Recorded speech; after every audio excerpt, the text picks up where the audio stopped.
আজকে চিকেন বানাবো। চিকেন আজ অন্যরকম করে বানাবো, সবগুলো মেখে আধা ঘন্টা ছেড়ে দেবো। চলুন শুরু করছি। মরিচা, পেঁয়াজ, টমেটো সবগুলো দিয়ে দিলাম।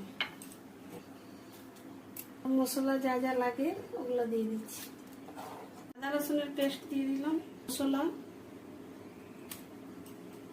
ওর মতো হলুদ দিয়ে দিলাম।